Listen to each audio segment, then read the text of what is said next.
Alors, je suis Anaïs. Moi, c'est Joshua.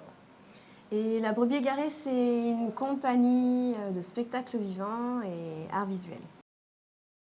On se pose souvent la question, on se dit, Mais d'où c'est venu? mais c'est quoi ce délire?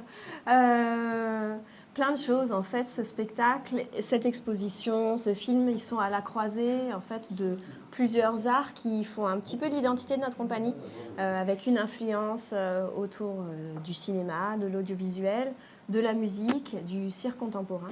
Du coup, de trouver un moyen interactif de commencer à parler des enjeux de l'écologie aux enfants, sans réponse, sans dogmatisme, mais juste ouvrir un dialogue par rapport à ce qu'on peut constater, sachant qu'une partie des éléments du scénario de ce film vient des entretiens que j'ai pu mener aux centres sociaux avec un projet autour du cirque et du cinéma, et la question des tortues, de l'île de plastique, de la déforestation, ça venait d'eux.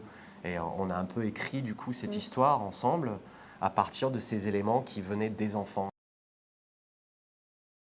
On a tourné le film pendant 9-10 semaines dans la salle d'à côté, avec ici un peu, on va dire, atelier d'assemblage. Et on avait prévu un expo et de la médiation pendant le tournage. C'était en plein confinement, tout était fermé. Et du coup, l'expo, on nous a demandé de revenir.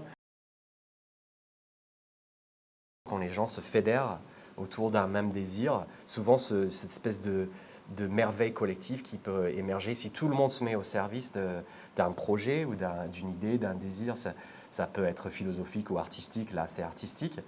Et c'est assez manifeste et ça nous porte énormément. Enfin, c'est-à-dire que c'est beaucoup de travail, c'est assez pesant, ça coûte à la famille, à la présence et tout.